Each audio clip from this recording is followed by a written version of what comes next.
It's 5:30. I'd like to call the meeting to order. Our first item is our pledge. I pledge allegiance to the flag of the United States of America and to the republic for which it stands, one nation under God, indivisible, with liberty and justice for all.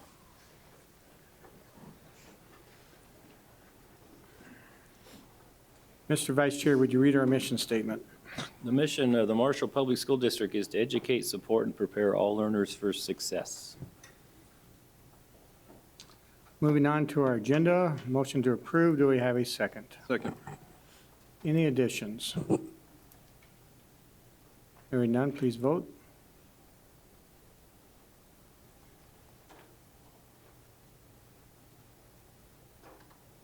The agenda is approved. Public forum, now is time. If anybody in the public would like to approach the board.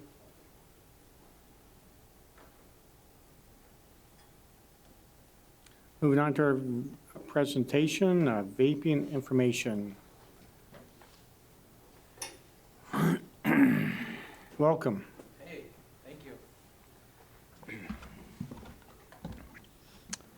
I'm Travis Frazee, assistant principal at Marshall High School, if I haven't had a chance to meet you already. And thank you for allowing Brian and I to be here today. Thank you. To talk to you a little bit about vaping. We certainly don't know everything about it, and when we think that we do, something else changes with it because it's constantly evolving. So we just kind of try to roll with it and continue to learn.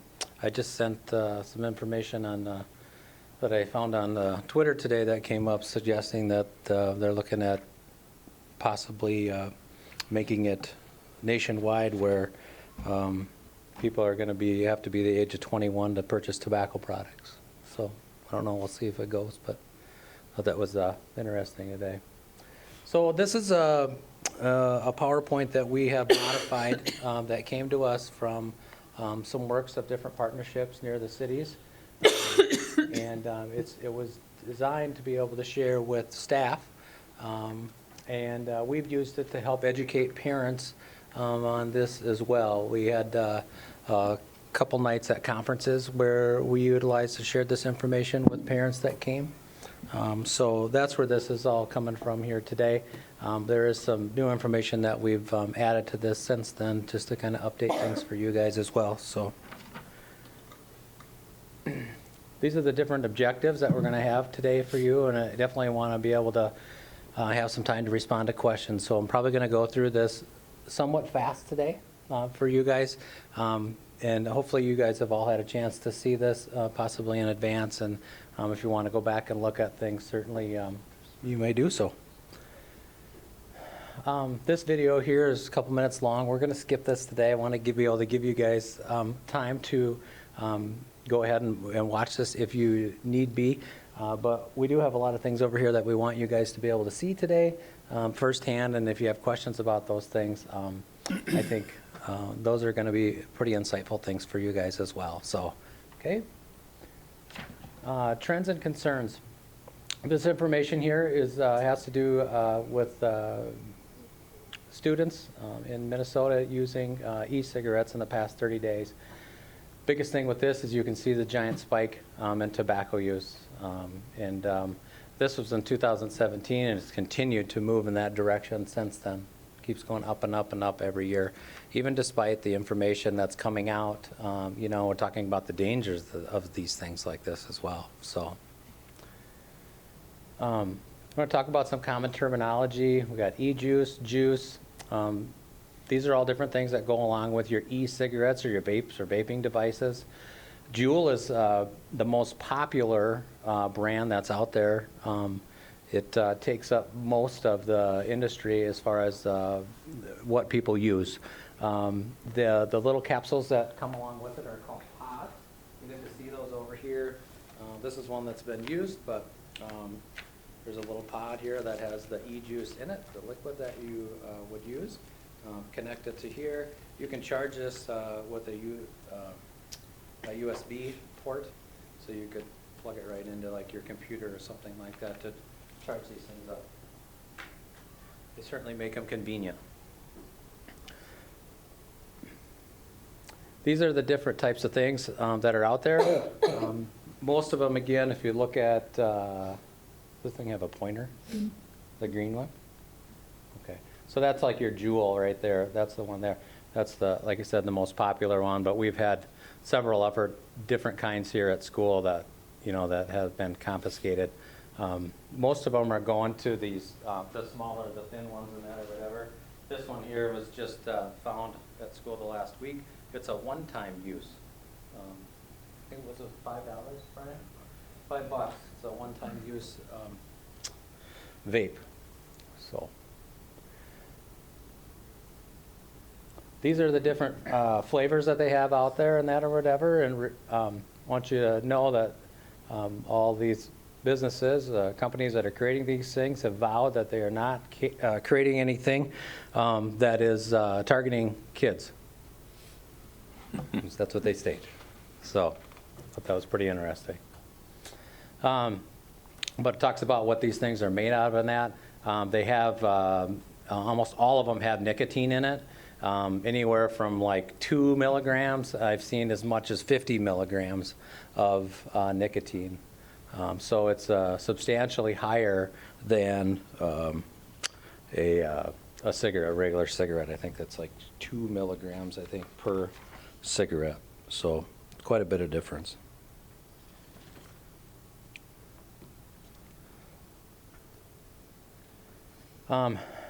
Next thing I want to talk about here is, you know, a lot of people talk about vaping, so they think of the water vapor and that or whatever. You guys have probably heard of that before, and obviously that's not what it is. And I just want you to know and share with you guys, especially the bottom one there, that talk about the cancer risk from formaldehyde is 5 to 15 times higher for e-cigarettes than cigarettes. So I definitely think that's something that kids aren't thinking about, and you'll see that here in another slide.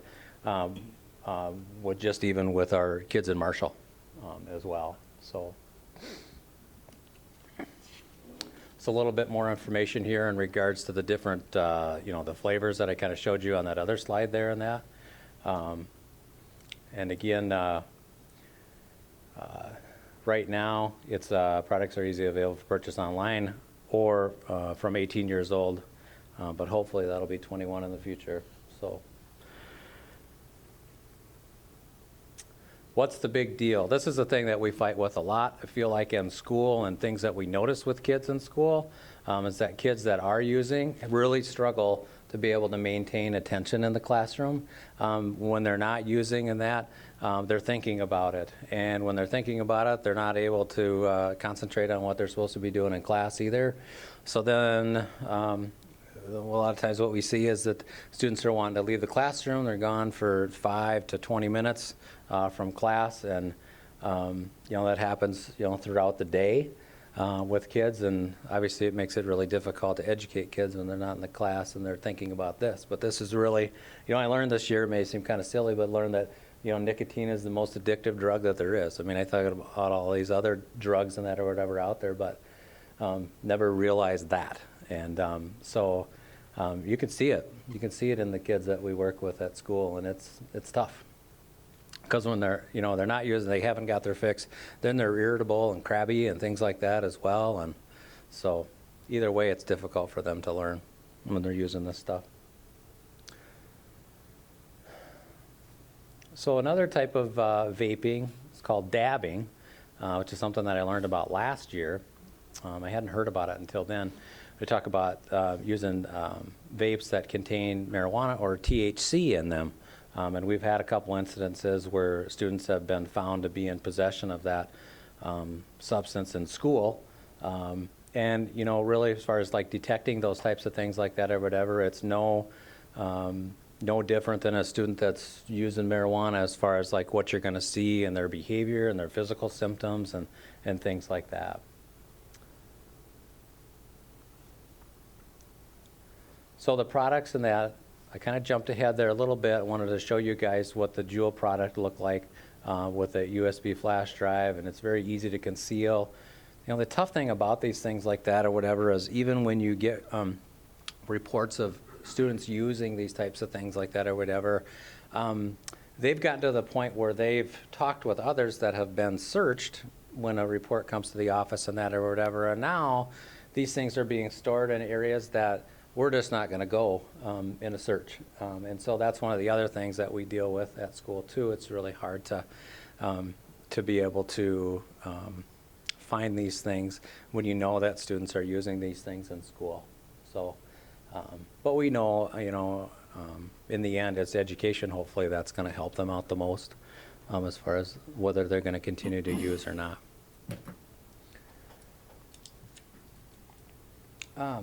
We've got some supplies here that we're going to share with you guys here today that are going to show you like the little chargers and that or whatever. You can see there that with the USB port, all you do is you would screw that into the cigarette. You just take one part of it apart and then screw that in, and then you stick it in your computer or whatever, and it will charge it right there for you.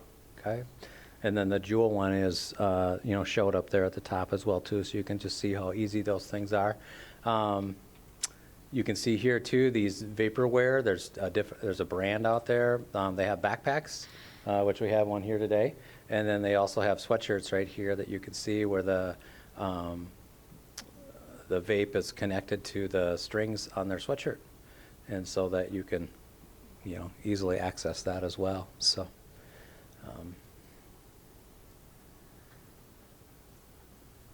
This here is what they call a vape watch. One of these were found this year at Maytech. A student had that with them, was discovered on them. And the student claimed that he had no idea that it was a vape watch. He just thought it was a cool watch, and that's why he bought it. So, but we have one of those so you guys can see that as well here today. Some of the additional resources that we have been accessing here to be able to help kids, and we say that we help kids once we find out that they are using, and trying to find ways for them to be able to quit. So we look at different cessation programs and that or whatever. And so we've been sharing that information with them. We have some videos that we have them watch here at school. We have a quiz that they take at the end. And so we feel like we are doing what we can do with kids to help educate them even more on the product once we find out that they are using.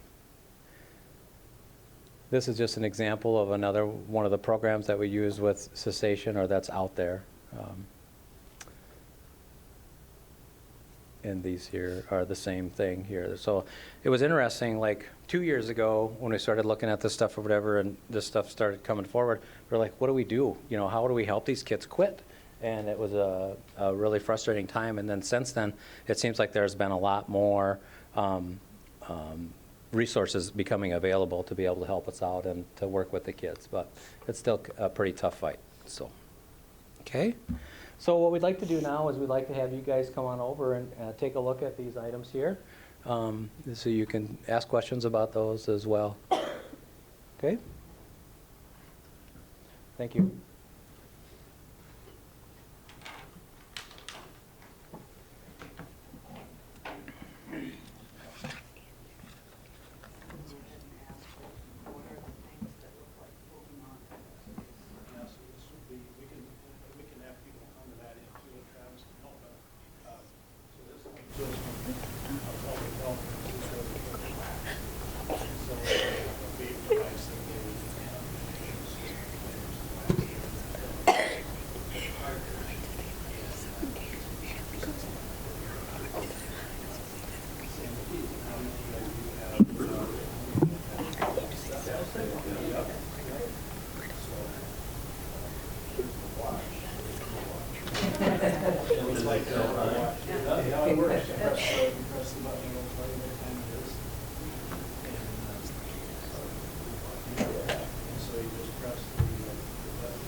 Yeah.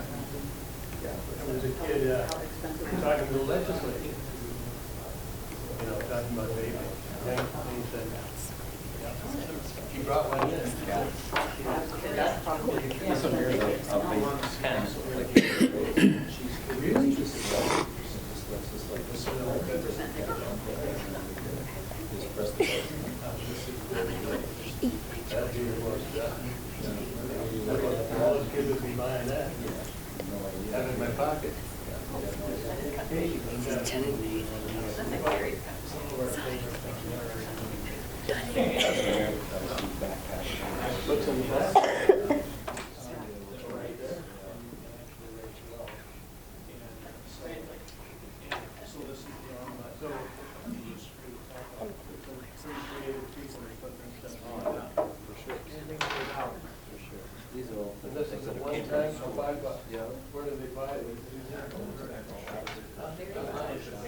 We didn't have any of that in the 70s.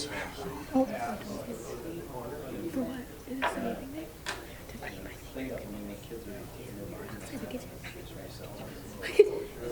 They don't cook anything yet. The only thing I know is microwave. Trying to shut down. Okay. Where'd you go? The back of the building. Last time you go on to me is gorgeous. So what's your favorite day? Here's one. I can't even believe it. Sorry. Right. Isn't that a shame? It is a shame. 13-year-old getting into it.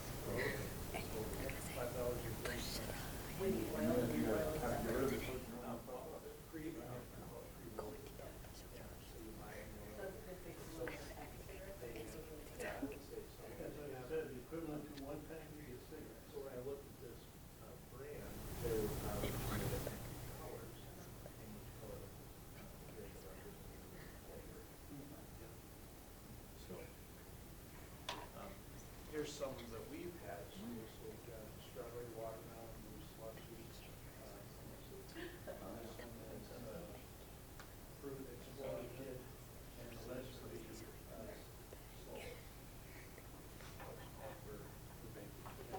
You guys smell? yeah, we You did? Okay. so just like they say they do. Yeah. Smell something.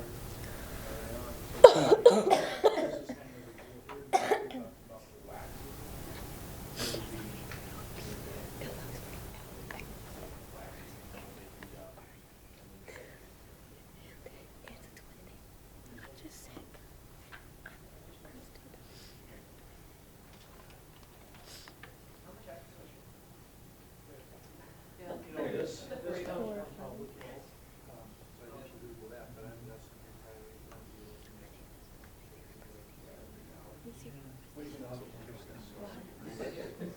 You were making me so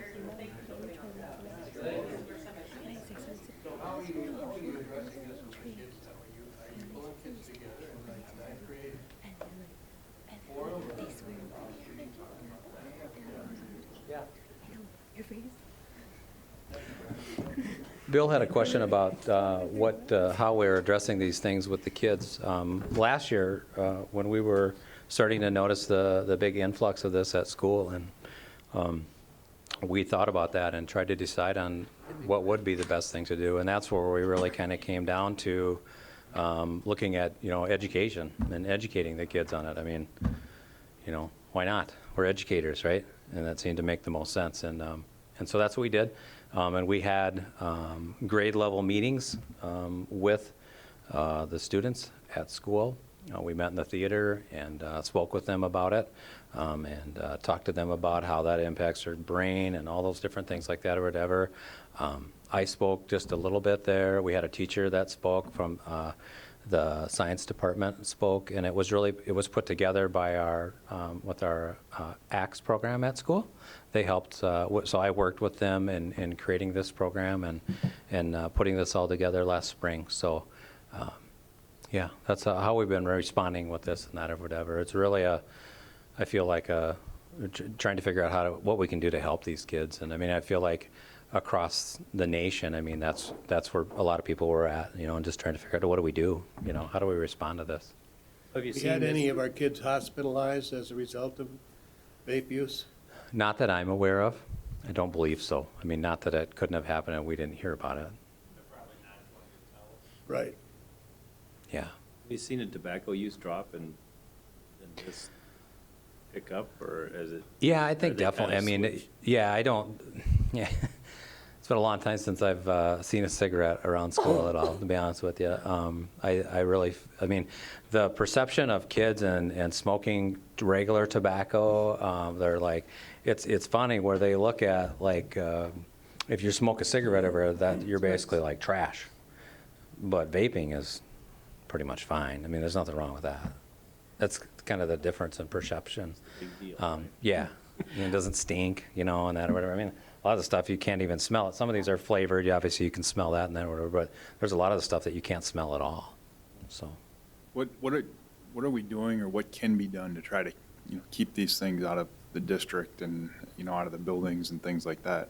yeah, it's tough. I mean, I know there are some things out there that you can, put in buildings and that or whatever to monitor, if there's, if they detect any of that aerosol or, that somebody's using, a vape in school. So, that's something that we've, experimented with a little bit. But it's really hard to monitor that all the time. And then, when students are taking the stuff, even after they've used it and they're shoving it down their pants or in their bra and things like that or whatever, it's still, it's pretty hard. So that's where we end up just keep coming back to, educating the kids on the, what can happen in regards to this, just the harmful effects that can go along with it. And sometimes, people, they just want to push it. I mean, they're kids. They want to rebel against things that you tell them to do. And so that's why I feel like, we've been, working to take that approach. I mean, and if there are issues that come up, if we get reports and that or whatever, we are going to respond to those things and investigate and do what we can. But at the same time, it's only going to go so far, like I say, when you're searching somebody and that or whatever. So. Aaron, last summer, Dion allowed us to use some health and safety money, and we installed some detectors into some of our locations. Those detectors are $1,000 a piece, and so it's a pretty significant investment if we were to try to cover every space in a year. So we're trying to do it as we can. We also bring in the drug dog, and that dog is trained to sniff out more than just drugs. But there's certain parts of this that dog can't do, but that's one of the things we're doing as a deterrent, both at both schools and the secondary level. Education, we're trying to change maybe our disciplinary practice or what we've done in the past, because we don't really think that's effective. And I don't think there's any one thing. It's got to be a comprehensive approach. But it starts with education, and it starts with educating parents, because this is kind of a new world to parents that are probably 40 years and older, maybe even younger than that, but because it didn't exist when we were growing up. And so when we've had those parent meetings at the parent-teacher conferences, it really is kind of a foreign concept. They're sort of blown out of the water that they didn't know that this existed. I feel for the challenge, because as I look at some of the things that you had over there, I mean, we're talking about pens, watches, things that look like things that look like, removable drives for your computer, I feel and totally understand the challenge. And Our first time, I think we ever experienced a Joule, it was left behind in a classroom in a computer class, and the teacher was trying to put it into the computer to see whose it was. And I remember the first time Mr. Frazee and I found some of the oils. We didn't know what they were, and that was what, 2.5 years ago? Yeah. Yep. And we're kind of like, what is this? And so we start researching and start learning about it, and yeah, it changes fast. Yeah. I remember sharing it with Officer Van Louis too, and she was like, I don't know what it is. When you think about, I'll call it the evolution of an e-cigarette, and they first looked like a cigarette, and then they started making these that looked like this. Well, this is a lot larger to see, but then you have these that look like what I would have called, what were the old the music players? Oh, iPods. iPods, Yeah. yeah, before the iPods with screens, right? And we thought, well, this is just some kid left their iPod behind, and now you look at this, and how easily concealed that is. It's changed. So you go from here to here, it's gotten easier to conceal. Yeah. I think it's going to be just like with alcohol, or tobacco, or STDs, or driving fast and drag racing. It's all about education. Just have to keep on educating in a positive way. Yeah. Yeah. Any more questions from anybody? Thanks, guys. Thank Okay. you. And I will say, I think the thing that's probably most scary is when you look at that Minnesota survey that was given last spring. What we saw from our 11th graders, now seniors, was pretty much right in line, and that was in the presentation with what the state reported. But when you look at what it is with 8th graders, and this isn't just a high school problem. When you listen in the news, they talk epidemic, it goes younger than that. And so we're talking 7th and 8th grade. One young man we work with told us he started vaping in the middle of his 7th grade year. And so it's not just I want to be an adult type of a problem. So. Thank you. Yep. Thank you. Thanks, guys. Moving on to our consent agenda. Do we have a motion? I'll second. Any discussion? Hearing none, please vote.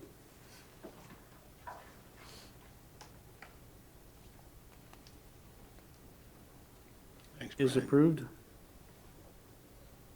Financials. I'll make a motion. Do we have a second? I'll second.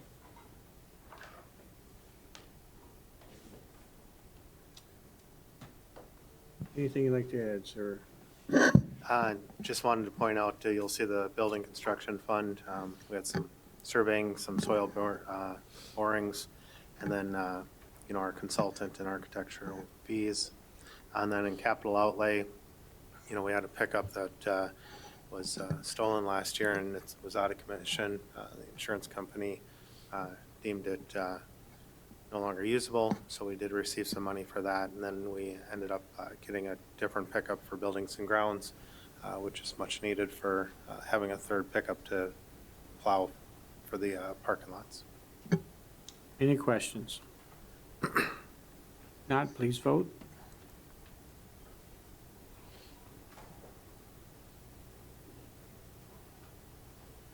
It is approved. Any questions on any of the financials? Yeah, I just had, Tricia, if you could pull that treasurer's report up and go to the second page. I just wanted to point something out. You're looking through mainly just the general fund. Right on the top line, you can see the revenue compared to previous years. The percentage is right in line. If you could scroll down just to the expenditures. Just wanted to point out the expenditures is a little higher than previous years. The safety grant, was not initially budgeted in the original budget back in May, but will be in the revised budget. And that was $320,000. Obviously, we get the revenue along with that, but that's what offsets that percentage. Looks like it's going up a little higher. You take that safety grant expenditures out, it lowers it to about 33%, which puts it in line with the previous years. So just wanted to make sure you guys saw that. Any questions, board? Board forum, board members, anybody like to bring up anything?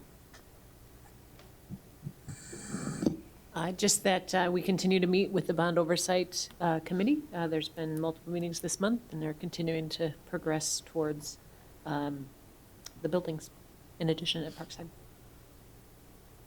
Good. School board goal review. Just, you have a, excuse me, document in there that shows the site visits that some of you have already taken care of, and there are some that are also scheduled. Appreciate that you're getting out into your sites and sharing information about what's going on. Just a reminder that the end of the quarter is January 17th, so if you want to get your first site visit in before then, that would be good. MREA Board of Directors ballot. We have one here, and everybody needs to fill one out. Correct, and then pass it down to Trish, and then she'll tabulate them.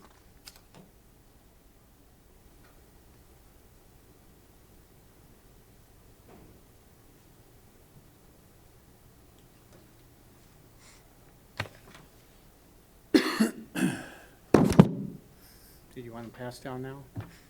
End of the meeting is fine too. I want them to focus, though.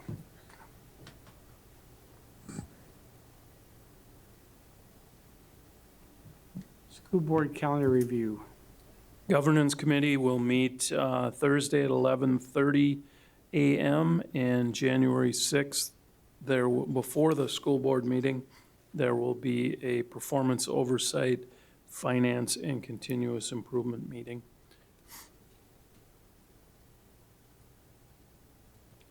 Moving on to our superintendent's report. I'll summarize everybody's report. Hopefully you had an opportunity to read them. In mine, I just talked a little bit about this summer through our Achievement and Integration Collaborative. We're going to try to be able to offer astronomy and introduction to criminal justice, 2 separate courses to this year's sophomores and juniors. School calendar, a reminder, and maybe I'll talk about this when we get to e-learning as well, but we will have a full day of school on February 17th, and we've now used one of our e-learning days, so the next 4 snow days will be e-learning days. In Tiffany's report, she has information about early childhood family education class parent surveys, and there were positive comments in there.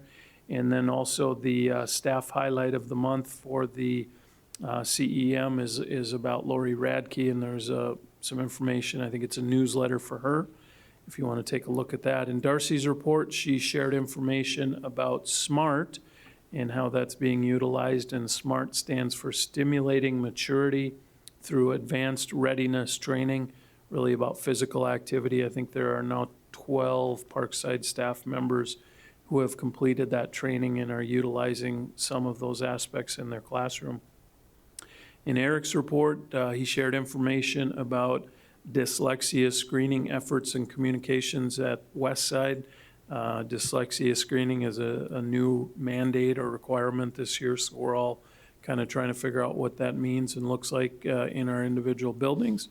And then he also shared that Tammy Doulas is using virtual reality goggles in many classrooms. You might recall, if you were on the board then, when they brought those to the board and did a virtual solar system, which was pretty interesting.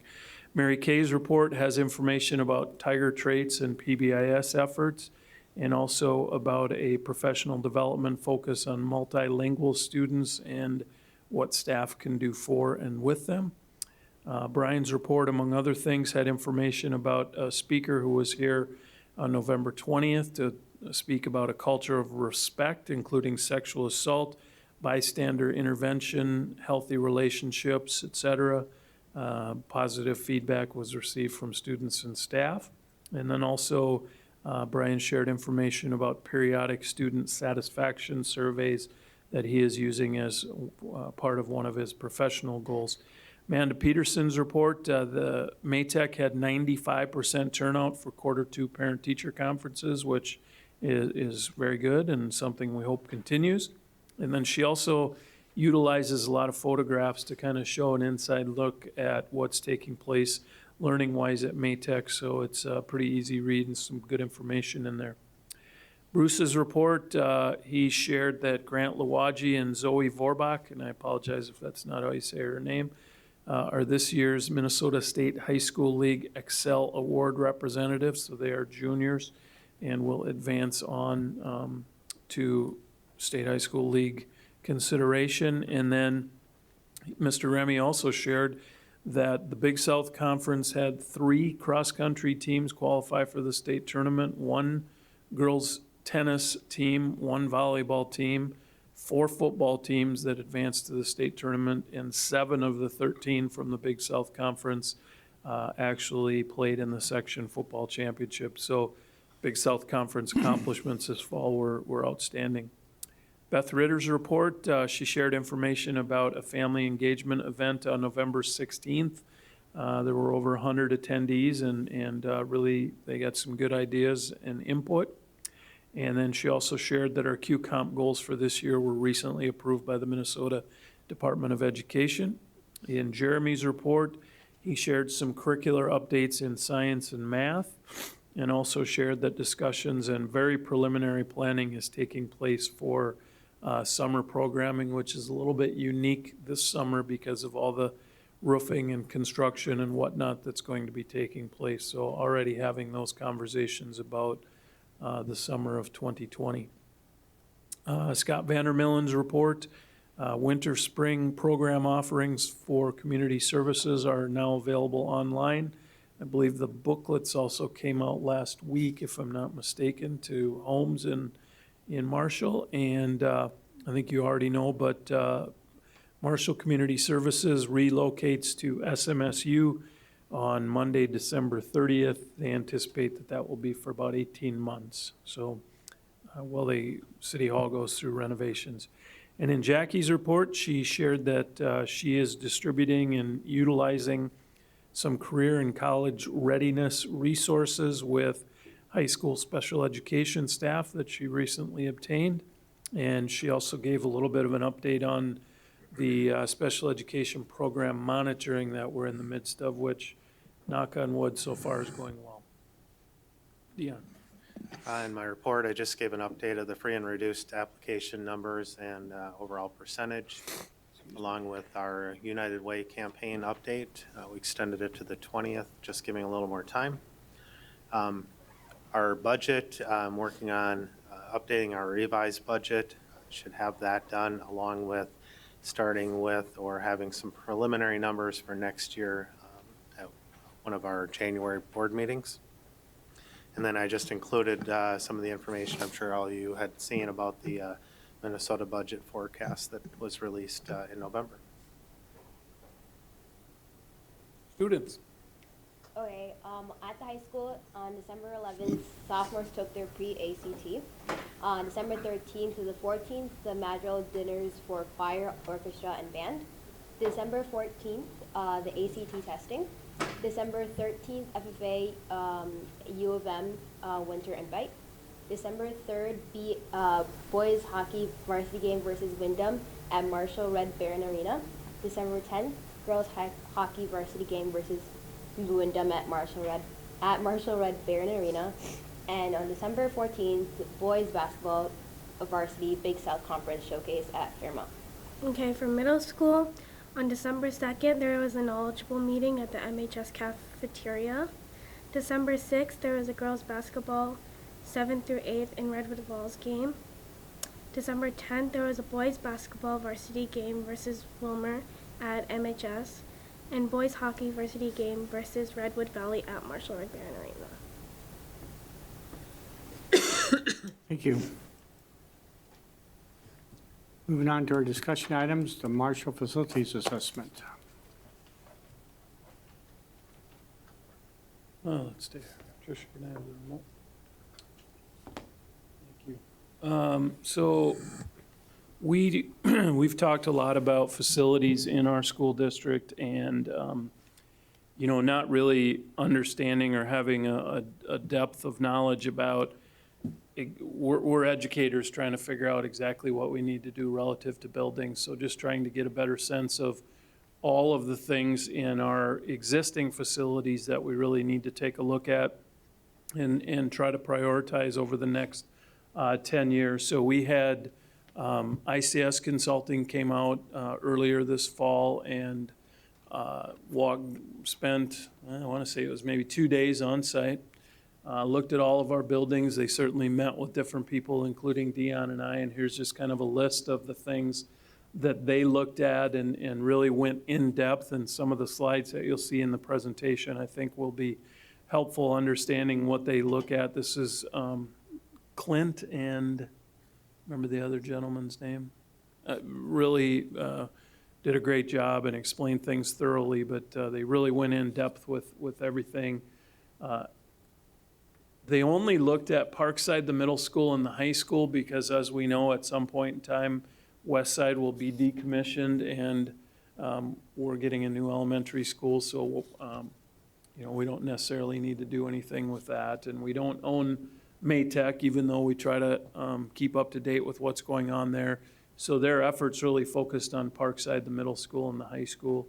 Also, there are some things that they looked at from capital projects and also a district-wide perspective, and those are incorporated as well. So, Dion, you're going to take Parkside, I think. Okay.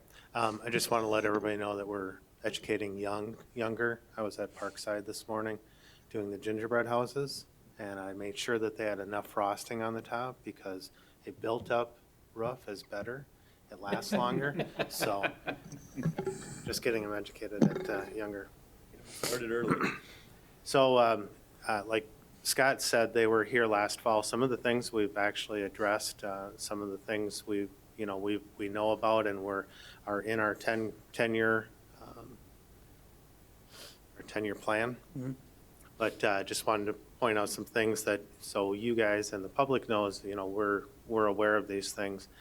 Around the Parkside School, there's some asphalt paths that need to be repaired or replaced. And we've talked about either replacing the asphalt, which would be covered under LTFM, or if we did concrete, with LTFM, you have to replace with like if it's available. So we'll see what the longevity or what would be better for those.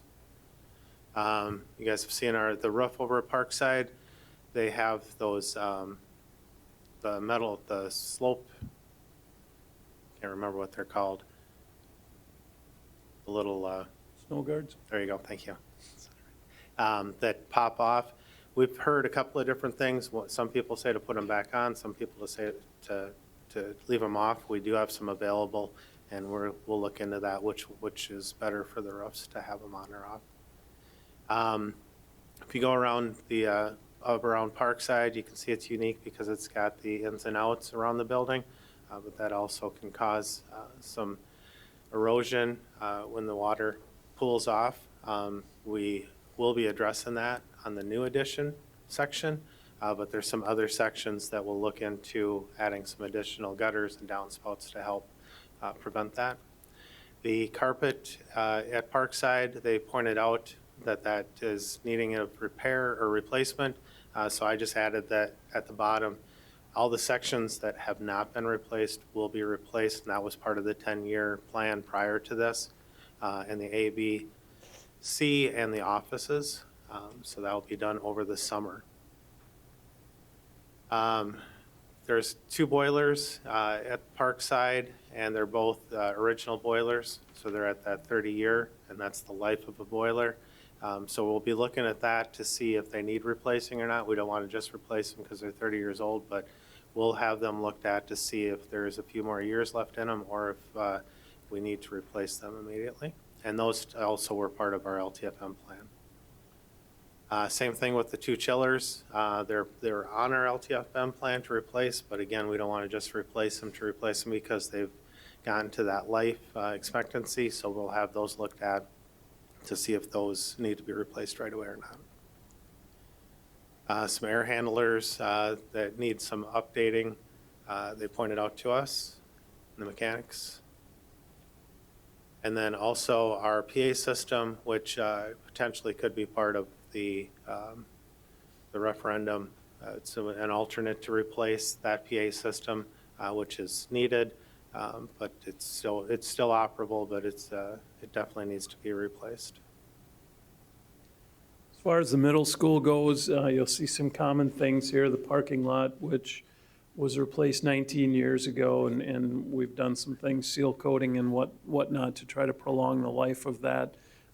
However, in all of our parking lots, really, there's some things that need to be fixed, replaced, or just repaired, and we try to keep up with that. I think that's been an area that we've been relatively on top of over the years. The track, I'd just as soon skip this one, actually. The track's in bad shape. We know that. We still use it for some things, but it's definitely something that we're going to need to take a look at in the future. The surface is essentially gone and everything's dried out and there's weeds growing up in it. So that is something in the next few years, if we're going to continue to use that track, which we do for primarily junior high track, and also community services activities, it's something we're going to have to really take a look at. Building envelope tends to be up on top and or around the edges. With our roofing, as many different areas though as we've roofed or re-roofed in our district, we still have some areas here at the middle school that are scheduled to be done this coming summer, actually. So it's on here as needing to happen, and we know that there's some things that are going to happen over the summer. Same thing here, just with some areas in roofs that are about 10 years old, and again, they'll either be redone or else we're going to have them repaired under warranty. Some of our windows and doors in the middle school building have been replaced, retrofitted, whatever you want to call it, but again, it's like everything else on our houses and buildings, some of the seals and different things tend to sort of shrink up or expand, however you want to look at it. And we definitely have some doors and windows that we need to take a look at and possibly consider replacing completely. This is part of our building envelope, just where you can see that there's a separation there. There's some brickwork that needs to be done and or repaired. Other areas include above classroom windows and doors. Doesn't seem like much, but yet the longer you let it go, the worse it gets. So again, I thought ICS did a really nice job of pointing out these things to us. And their approach, and Dion can jump in on this too, but their approach was, how can we help you extend the life cycle of all of your buildings? And things like this definitely would make a difference with that. Hallways and kitchen, the floors aren't in bad shape, but you can see that there is one crack. I gotta think where I'm at. I think it's down here. I think Warren said that's been there for about 15 years, so it hasn't gotten any worse, knock on wood, but it still is kind of an eyesore, and at some point in time, depending on what happens, it could become a safety hazard as well. Carpet, we talked about that at Parkside, and same thing in the middle school. There are areas that we need to take a look at replacing the carpet in.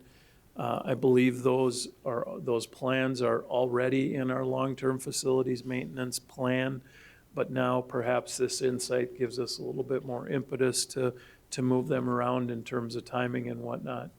Wood doors with louvers, evidently I don't believe those meet building code anymore, if I'm not mistaken, and just with the knobs that they have on them and the doors in general have taken a beating. They're likely 30 years old or whatever, so we'll take a look at those. Casework in different classrooms, Again, if it hasn't been replaced, you can see, for example, down here, you kind of got to look to notice, but all the wood is chipped off on the, I'm guessing that's in a science classroom. Just kind of little things, but again, that continues to peel back and then it becomes more problematic. So we need to look at that. And also just storage is also, is really a challenge, I think, in every building, and it's something that we're going to have to look at as well. The theater, nice color scheme, I think, from maybe in the 1970s,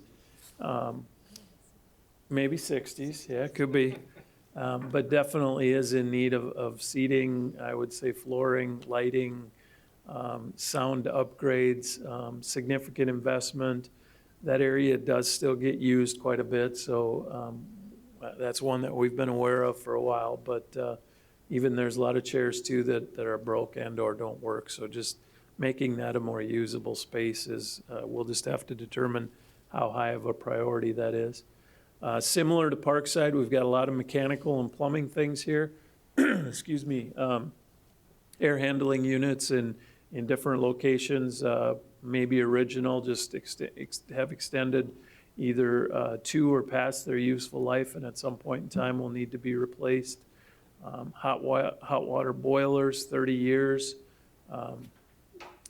Life expectancy, and they were installed in 1995, so how long will they continue to go? That's something, just like at Parkside, we'll have to figure out. We don't want to just pop new boilers in there if ours are still working. If we can get a sense of how long they're going to last, that's what we'd prefer to do. Additional mechanical and plumbing things, temperature controls, worn out, old, not working as well anymore. These are actually pneumatic controls, from what I understand, which are very outdated. Domestic piping in locker rooms, and this is, one of our many throughout the district, one of our data rooms, and yet you want to keep those as cool as possible because that's where the servers and everything is sort of originating from, and they don't operate well and they don't last well when those areas aren't temperature and humidity controlled, and in the middle school they're not. So that's a challenge and a concern as we continue to expand our technology. Electrical, we still have some T8 ballasts and bulbs that we should take a look at moving to LED. There's a pretty quick payback on those, although a lot of the school has already been updated for that. Dion, you have the high school. So one of the things they saw was on our irrigation, there's a section that we have the wrong piping, and then we'll address that. We'll talk to Corey about addressing that probably next summer, just depending on the cost. Again, with the parking lots, we did the turnaround, and I believe the gym one is in good shape, as well as the staff parking lot. But the two big parking lots will need to be addressed, probably be done separately, but we'll have to address those at some point. Again, with roofs, this is in our LTFM 10-year. The roofs are 20 years, 15 years old, and they got the life expectancy of the ones that were put on of 20 years. So that's in our plan down the road. Again, like the other locations, carpet and some of the vinyl tile has worn out through the years, so we'll look at addressing some of those spaces. This one here, we've actually addressed. These are our glycol pipes in the mechanical room. Some of the fittings were wearing out and glycol was leaking out. As you can see, our guys, our custodians do a nice job of trying to collect that glycol to reuse. We have addressed this, so if you were to go up, you would not see this anymore. We're replacing them with different connections that work better. Also, just kind of on that note, one thing that Warren's doing is we're tagging them. So if they leaked, we're tagging them, putting a date on that we discovered it, the date we replaced it, so we can see if the connections are holding or not. So that was a big one that they're keeping up on, and I think a majority of them have been replaced and fixed already. Summer boiler for our gym summer boiler, we'd be able to keep a temperature control in our gym area as well as the rest of the building. We did add the valves to the boiler, so we could connect a summer boiler to that. That is part of our LTFM plan, but prioritizing that, we'll just have to see when that would be done. Couple other things, Scott addressed the cooling for the data rooms, and then also one of our water heaters we have to keep an eye on because it's gotten to that life expectancy, but it's still working well.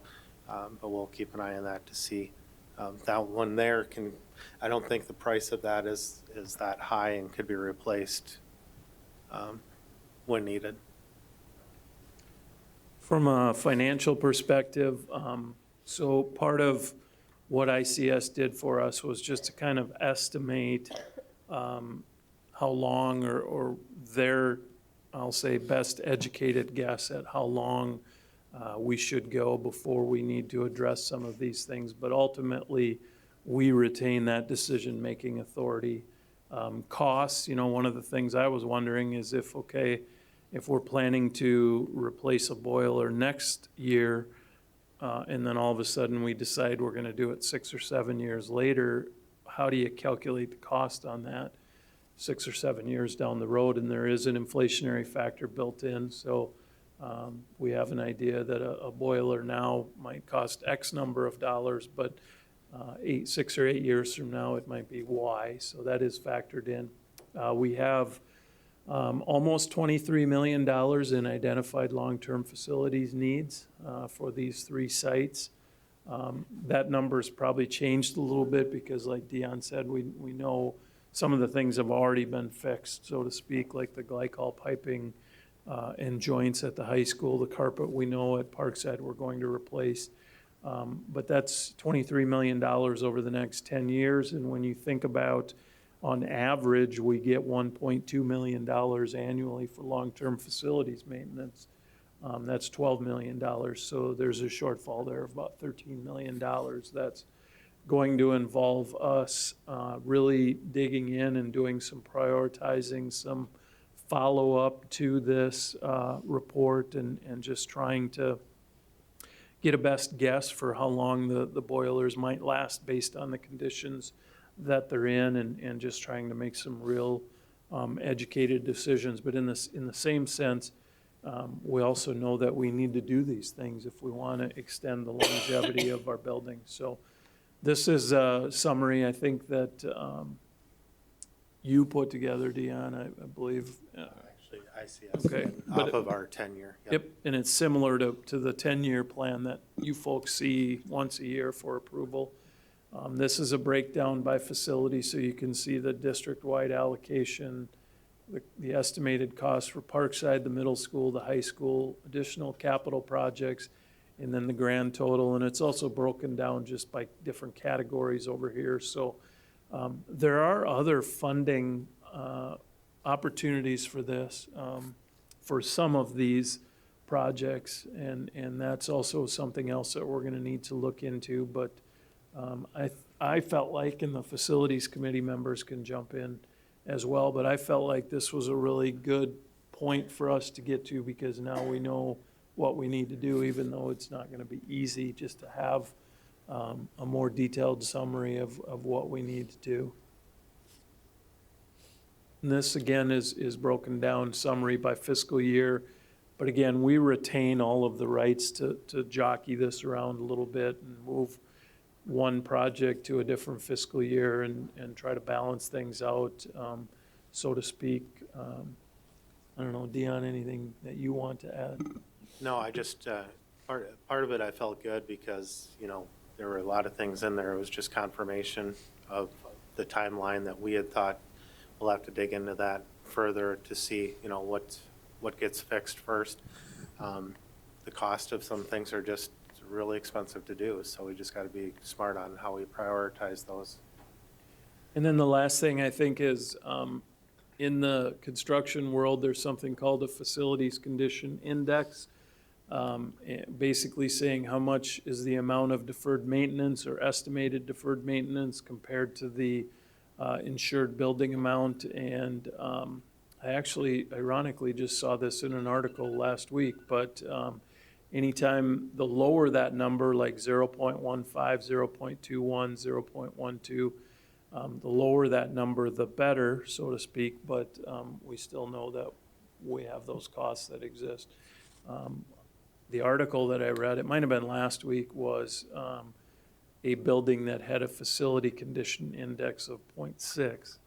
So that would have been like 60% of, 50 million or 48 million or whatever. And that district was having a discussion about, do we replace or repair? So this gives us an idea, I think, that we don't need to replace. We have good buildings. We just need to continue to do everything that we can to maintain them as well as possible. Questions? I thought it was really helpful for the breakdown.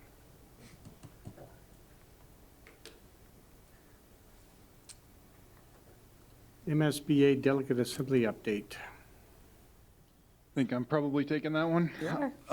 Overall, I thought it was a really good experience. I mean, just having the opportunity to kind of see the inner workings of the advocation process or advocating and how it works, at least with the school board at the grassroots level, I thought was really, really important. Felt a lot of good resolutions were put forward. There were some really good ideas that I think can help Minnesota schools. Overall, 23 of the 28 resolutions passed. Essentially, it was everything that was supported by MSBA was approved. Resolutions included, and I'll just highlight a couple of them. I thought Scott put together a really nice summary in his summary. If you've had a chance to look that over, if you haven't, take some time and do that. But one which we'll be acting on here a little bit later this meeting, the MSBA is asking for the board's support of a resolution that is supporting local control wherever possible. The resolution notes that more than 30 bills were introduced during the biennium so far to restrict local control and local decision-making in local schools.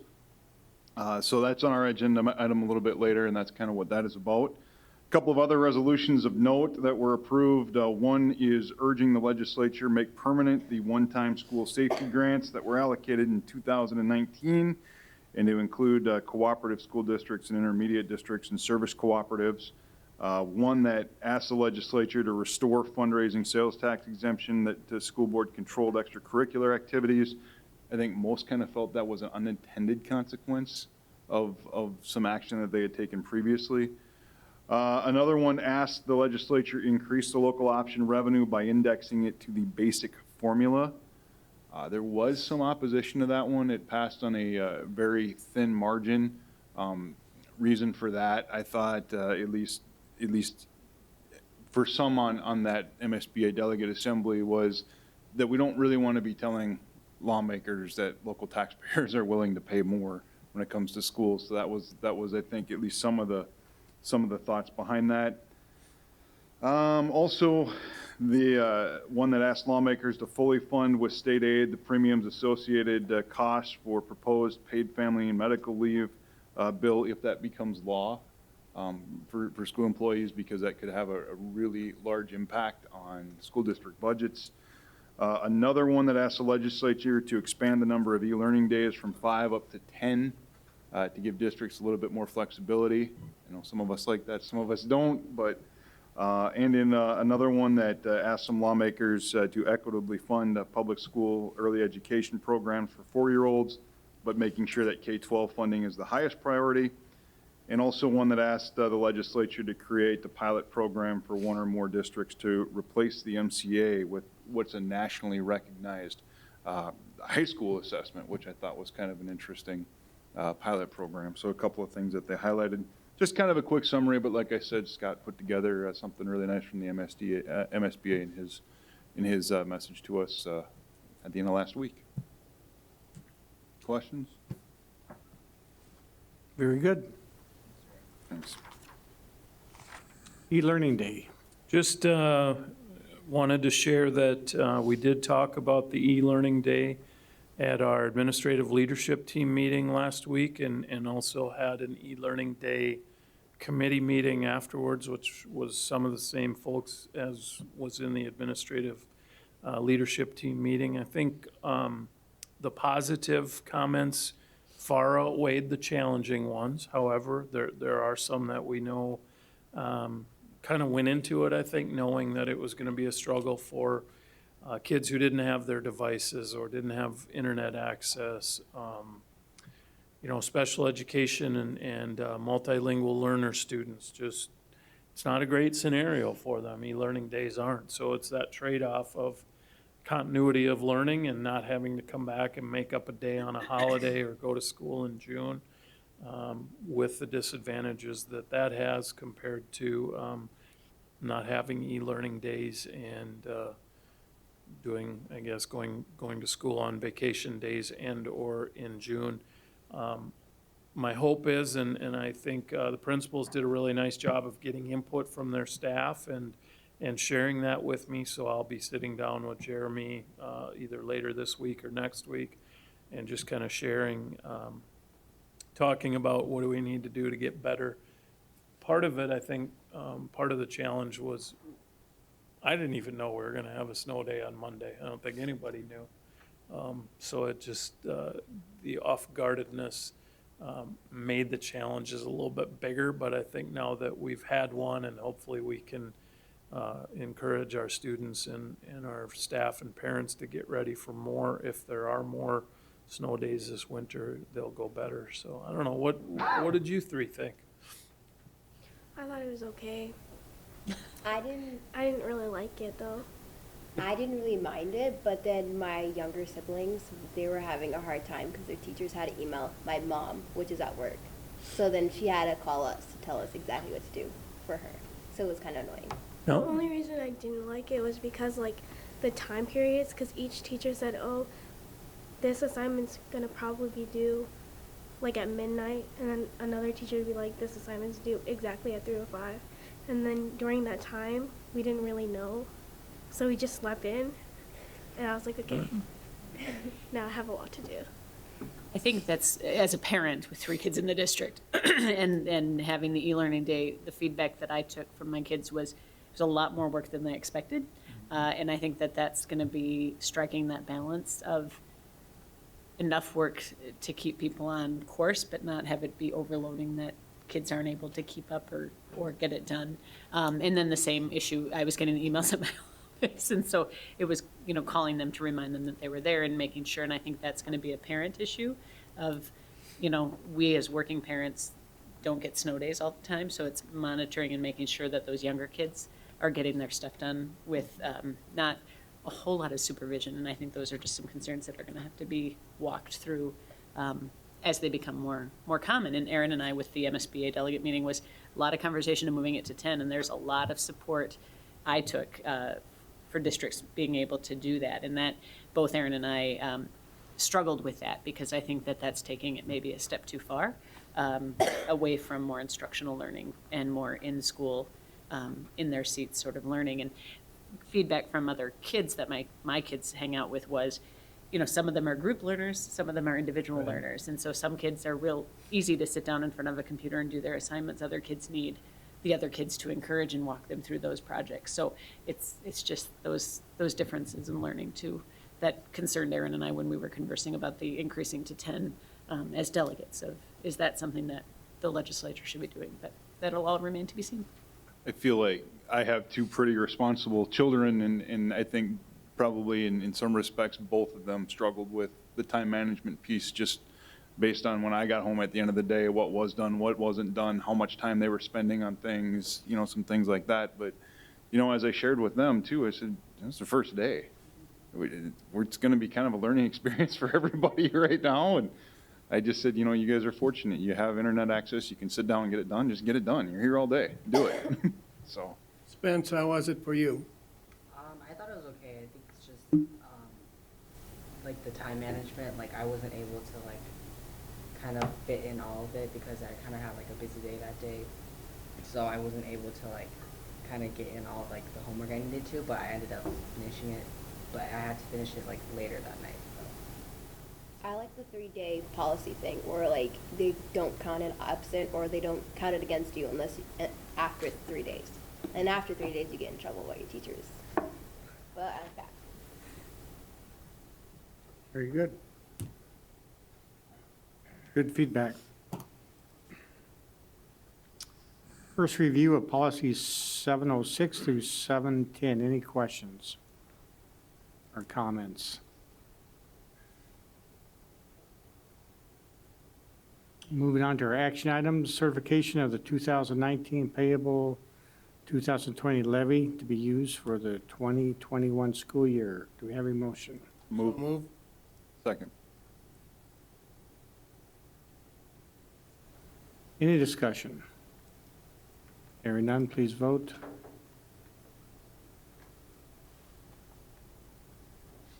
Is approved. Next action item is reject bids received December 5th, 2019 for the addition and renovation of Parkside Elementary and security upgrades for the high school, Parkside, and Maytech facilities. Motion to approve this. Do I have a second? So, second, sorry. Open for discussion. I just have a question of Dave. How do you think the bidding will come in next time around, Dave, with some of the changes you're doing? We have a whole presentation that we'd like to share with you tonight. He's going to present a little bit later tonight. Any other discussion? Hearing none, please vote.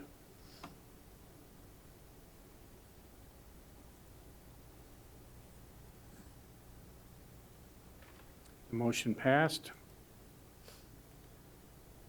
Authorization to resolicit bids for the addition and renovation of Parkside Elementary, the security upgrades for the high school, Parkside, and Maytech facilities. Motion to approve. Do I have a second? Second. Any discussion? Is that what they're presenting? Hearing none, please vote.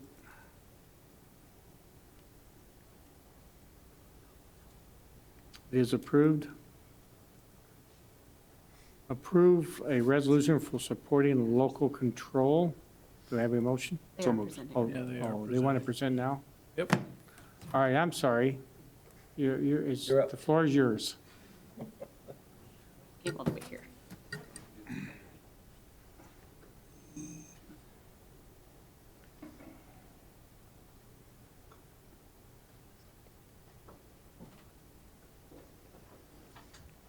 Good question. Now we'd like to share some things with you. And David Maroney, ATS&R, again, happy to be here, proud to be here, wishes on much better terms, but these things happen. Not very often, but we're going to work through this. And I just want to make clear that we're 100% behind it.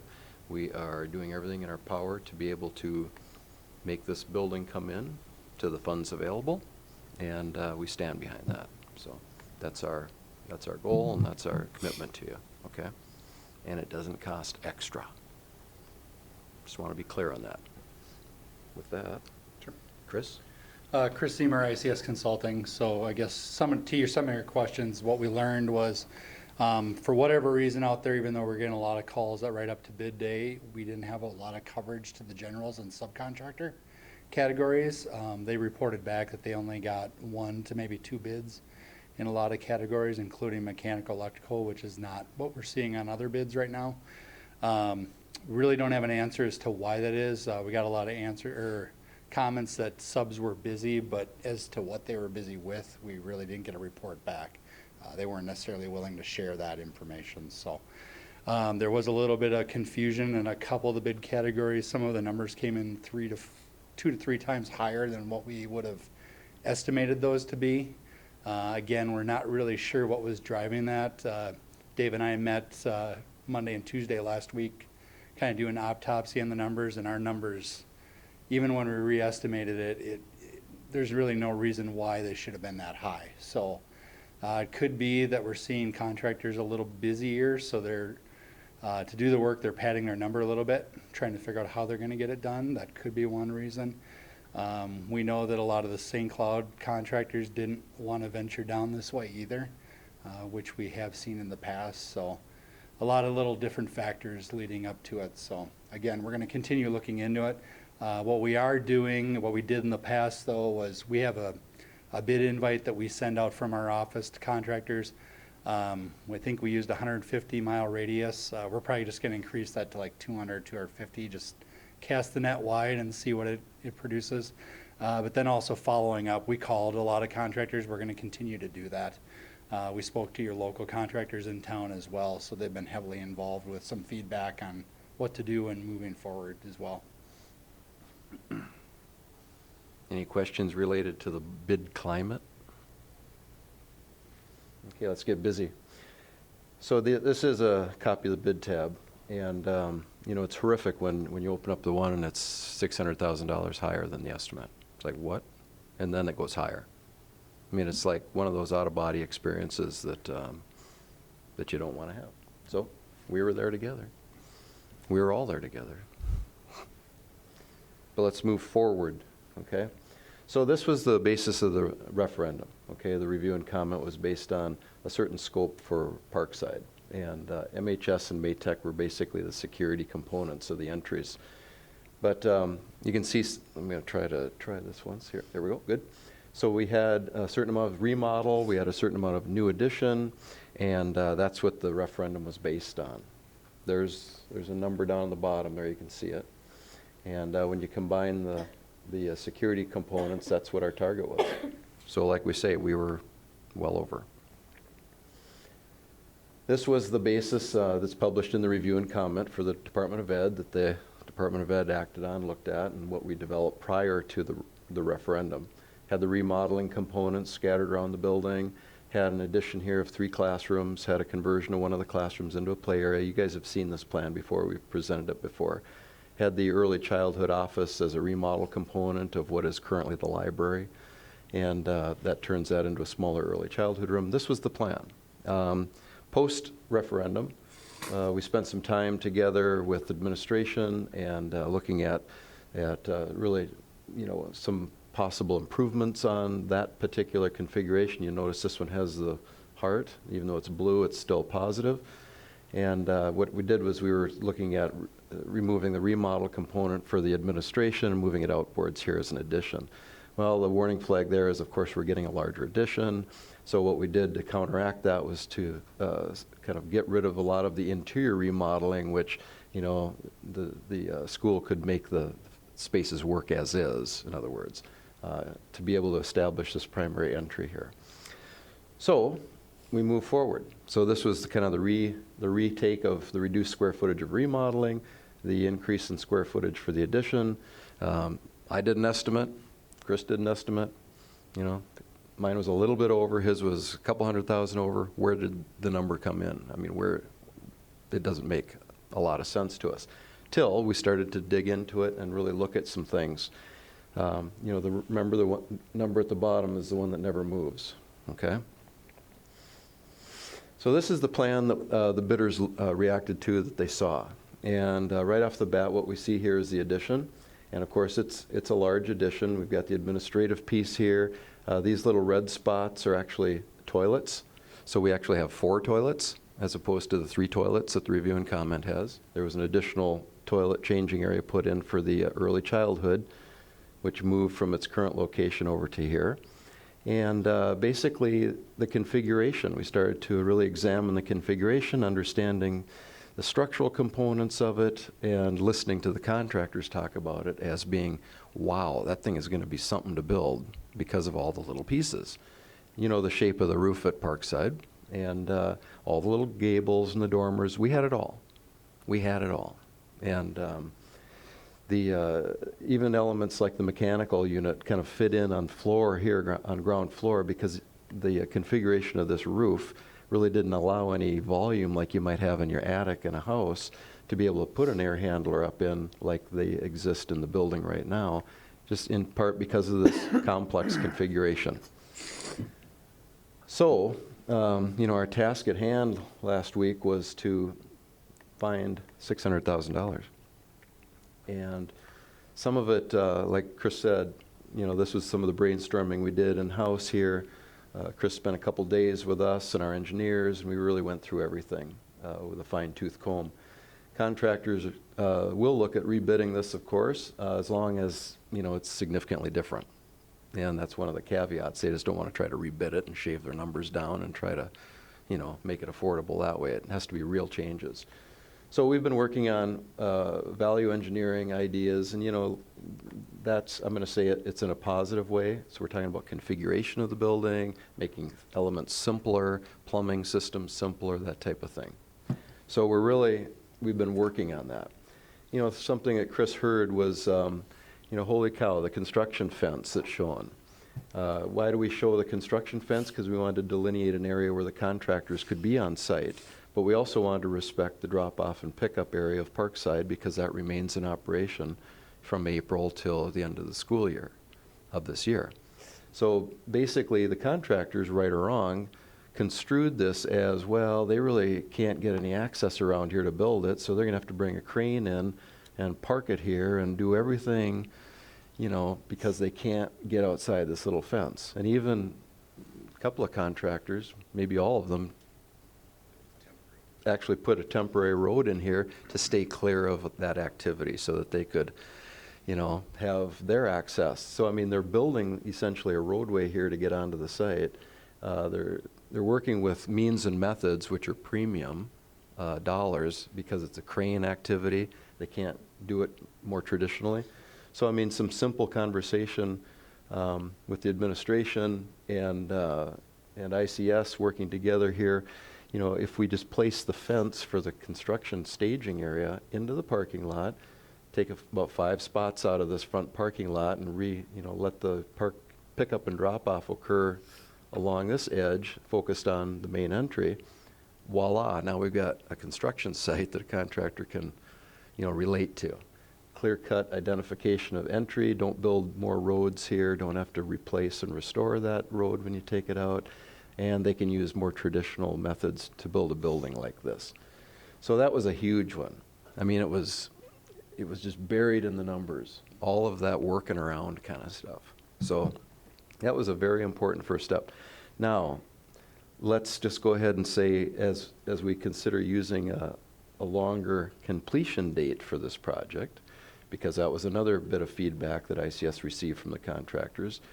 Perhaps, it's too soon to get it done, middle of August. So, okay, if we move that into October, we still want to realign this fence so that basically all the site work is completed in the summertime and all of the interior renovations, wherever they occur, are completed within the summertime.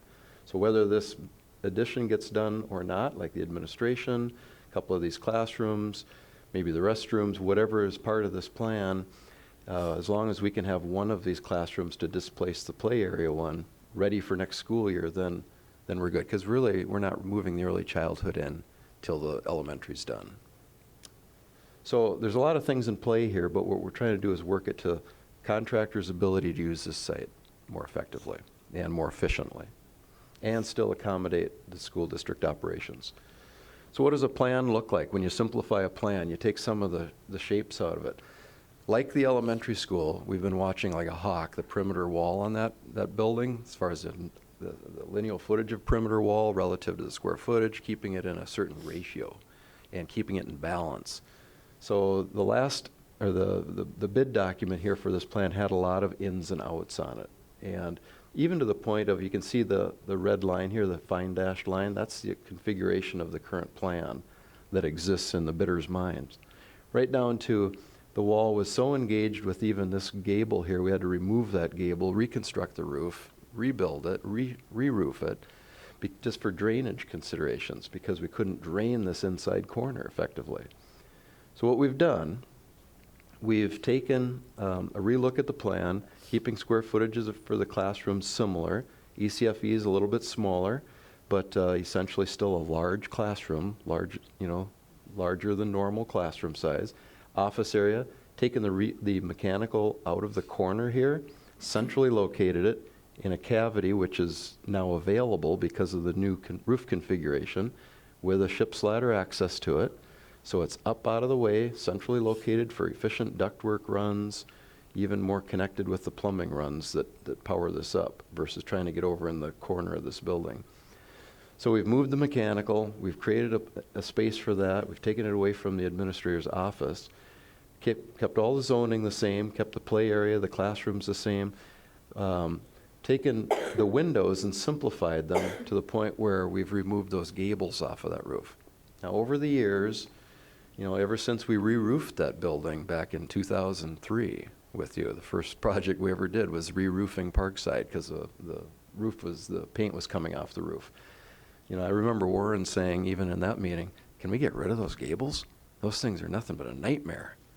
And they're just a maintenance nightmare. So, why did we recreate them? Well, because, we wanted to make sure that we didn't not do something that we could. But in any case, with the simplified version, we get a simple L, straight wall right across, nice gable entry to protect from people when they're walking in so they don't get wet, get a little shelter there. Centralized mechanical.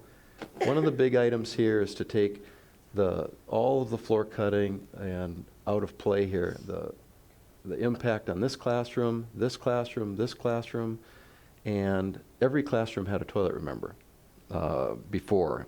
And what we're looking at doing here, I just want to, there, sorry about that. Okay, so this red area, this is what we call a consolidation of the plumbing, okay?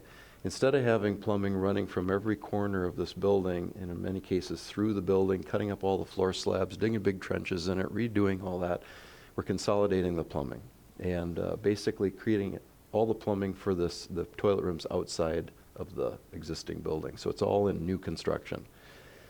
Kind of the original intent of the referendum originally, the one caveat is the restroom that we were trying to get in here. Even this had its own challenges. There's cross bracing hidden in those walls, structural cross bracing, because it's a steel building. And, we start to do the heavy investigations to do these types of drawings. Voila, there's obstacles. So we're working around that, reconfiguring cross bracing, trying to make it all work. Well, it didn't work. So here we are. And what we've done is we've reviewed this in detail with the Bond Oversight Committee. And basically, this is where we need to land with it. This restroom here, which is 3 toilets, just like the review and comment had, 3 separate toilets. What's interesting about it is one of them is actually a larger toilet, not unlike the one that we had at the entry here, because it's designed for the early childhood piece with, there's a changing area in there for infant changing. Parents can use that space to change infant diapers when they're using the facility. So it's all part of one complex now, and basically it allows the 3 distinct toilets and have that changing component. With this idea, and of course we moved ECSE adjacent to that restroom too for proximity reasons. But with this in mind and this kind of enhanced toilet facility, we're looking at this as being a real major element also. Now the review and comment had that as a sensory changing area. And there really wasn't a lot of plumbing work to be done in there. Well, one of the things that once there's actually a restroom in this location already, and a shower, and a sensory room, and a support area with a countertop, et cetera, and access to these 2 rooms on each side, very, very much like we're trying to do here. But the thing is once we moved that toilet, once we made that toilet up-to-date, legally accessible toilet, once we touched that thing, the waistline, lo and behold, was a 3-inch waistline from the toilet out to the hallway here. 4 inches is standard. That's what it's supposed to be. That's what the code requires. So we got to tear up the whole floor out into the hallway. The district has just recarpeted all this out here. Tear that up, redo that. And again, that was all part of this bid. So what we're looking at suggesting here, and I'll show you the plan of what exists now and what the plan that we're proposing was, but make that an alternate bid, that if the bids come in below our target, that perhaps we can do that work. But maybe it's something that we should just look at reusing that space as is with the plumbing facilities that exist currently and the space that exists currently. So that's, again, this is a large amount of money to try to get out. So we're really pulling out all the stops. We don't want to repeat here. Okay. Any changes in the administration, the secure controlled entry? No. There is a couple of separate VAV boxes which provide separate temperature control for those 2 offices. The engineer is looking at consolidating that into one, putting the thermostat in the principal's office for control of temperature. So that'll save some money there. But otherwise, it's pretty much intact. What does it look like? So this is the scheme that was bid, okay, the schematic. And you can see the gables here, and you can see the entry. You can see the little jogs. You know, we've got 2 hips, we got a valley. With the proposed idea that we're looking at here, we really simplify that whole corner and create one distinct valley, kind of consistent with the original building, actually. The main elevation here doesn't really change much at all. In fact, if you just look at that one on the bottom, you know, besides this one edge, one corner, the windows are all in the same spot and everything. So we're just trying to be respectful of the configuration. I guess another important thing here is we were starting to crowd the sidewalk a little bit with this, and having the wheelchair access and everything work out. This gives us a little more breathing room between the drop-off and the parking and the building itself. Again, windows are simplified. There's no gables on either of these, so in some people's world, it's better. Okay? To be honest with you, we should have designed it this way to begin with. So we may not have been here right now, but we've learned a lot through this process. You can start to see what I'm talking about, this void here. We're actually not buying any more metal roof because that simply folds out. And that's where that creation of the mechanical space is, right there in that corner. Okay? So here's where we are now with the analysis. We've got 3,200 square feet of remodeling, 600 of which is that the sensory room and the changing area. That could be an alternate bid. We're actually at 4240 for square footage, so we met our about 500 square foot reduction goal. That said, it's still a couple hundred square feet larger than the original review and comment referendum basis. We get the components that we were targeting, and we think it's a solid design right now. We are going to be bidding this in January, and we're going to be looking at opening all the interior work and the lion's share of it August, but the physical building addition we're targeting more for the middle of October right now. Question, Dave, could you go back to the gable roof thing? Yes. Do we need gable roofs on that other addition to the right? Wouldn't that save quite a bit of money? Those 4 windows there. Right here? Gable roofs. Bill, those are the existing ones. Pardon? Those are the existing ones. Okay. So, Those are the existing. albeit Warren would like to have those removed, we're not going to do that yet. Maybe with the next re-roofing. But good point, exactly. And we really want to be respectful of that. And you know, all the little detailing, the stone work up in here, we had all that as part of this. Now, you know, they're not even facing the parking lot. They're facing kind of off to the side. But again, we were trying to, I'm just going to say, hyper-respect the architecture of that building. But honestly, I think that this building is going to sit in here a little more naturally, and it's just going to be a little quieter. But yet, good, strong emphasis on the entry, no changes with that. And good shelter, good arrival for wheelchairs and any of the people using the building. So just a quick sharing with you, you know, what's going on at the high school. It's really that security project. We are creating that secure controlled entry, locking this off, protecting that glass, and then coming right into the administration this way. We're creating internal zones like we are with the protocol that we're using at the elementary, that we've used at Parkside, that we've used at the other buildings. So essentially what we've got is the plan for that. We're really not changing it. We are simplifying the alternates a little bit, and we're only going to target the handicap door operator here that we received an alternate bid on, and the music, and the FIAD entrances as far as card reader access and controlled access for that. So we're reducing some alternates. Maytech plan remains the same, no changes whatsoever. We are going to get rid of the alternate bids on that just to simplify and the contractor's pricing. So I mean, you know, this is kind of the compilation of what our bid tab looks like and what it's going to look like. We're really still having 4 alternate bids here for Parkside. We've got 2 alternate bids for the high school and none for Maytech. So we've crossed some things out, we've simplified some things, we've added a couple strategic alternates like the sensory changing and a completion date, which is really giving that contractor an option to get it done in August still. What's that going to be worth? It's hard to say. It's probably going to be an ad, but we can evaluate it then and see if it's worth getting that project done before the start of school. This is the detailed description of the alternates. We want to make sure everyone's clear on what we've got going here. Some of these are existing alternates that we've already bid. This paging system head-end equipment, you know, that's an expansion. We don't have to do it, but yet if we can do it as part of this project, it's a great idea to do it. So we're getting the bid on that. The built-up roof manufacturer's alternate. We've got a preferred vendor, contractor that does your current roofing. We just want to keep it fair, keep some other competitors involved with it. So that's where we saw that deduct of an alternate already with the current bid tab. Sensory and changing room. That's really, I want to look at that one in particular, and I'm going to do this, so there.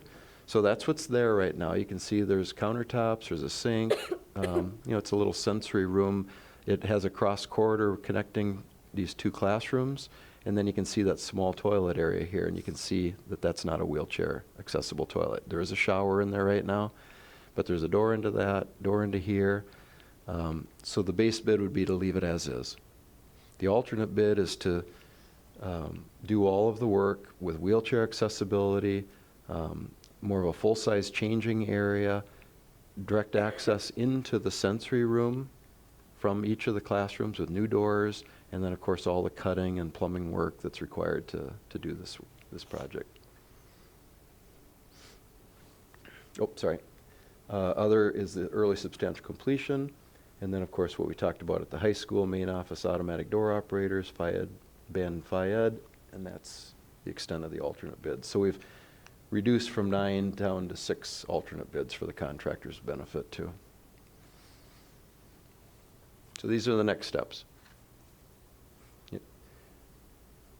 We're in the process of redesigning this building, and this is tonight. And we're going to be issuing these at the end of this year. We'll have our first pre-bid walkthrough with contractors, first week or so in January, and bid opening on the 28th. And we'd be scheduled to come back together with you with some good news February 3rd. How does that work with the elementary schedule? The elementary schedule is not changing. The bid opening is planned for February 6th right now, and a board award of February 17th. So from our bid opening here and the issuance, or the bid opening for the elementary school, we're looking forward to some good news.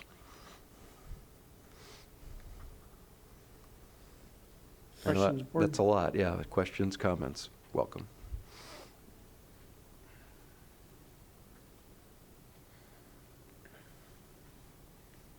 Very good. Thanks, guys. Thank you. Yeah, thank you. Thank you.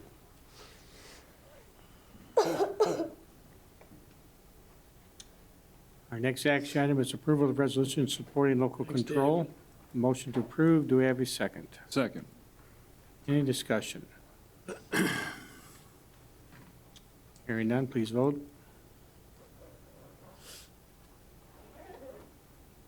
Is approved. Action item, authorization to send letter of support for Title I and IDEA funding. Motion, do I have a second? Second. Discussion. This was something that was raised as part of the delegate assembly meeting, but also to encourage our own local board advocacy. They think that this may be a good year to seek out additional funding from the federal government to fully fund the promises made for special ed services. So we thought it was a good idea to bring back to the board to seek this out as something to advocate from our board directly to our local representative. Any other discussion? Hearing none, please vote. Is approved. Approval to add board retreat on January 6th. Oh, I'm sorry, that's information. January 6th work out for everybody? Works out for me? You have the reorganizational meeting on January 6th, and then excuse me, about 15 minutes after that, you'd go into retreat whenever. And Gail Gilman from MSBA will be out here to go through the results of the self-assessment that you did for the school board. Works for me, works for You have everybody. it on your screen now, Jeff? Yeah, it's on my screen. The motion and the action? second? Oh, no, it's not an action item, it's under discussion. Board action on that. Mine There says is no, action. there's an action item, no. Type action. There we go, all There it right. is. Thanks, Trish. I'll move. Second. Any discussion, further discussion? Hearing none. Please vote.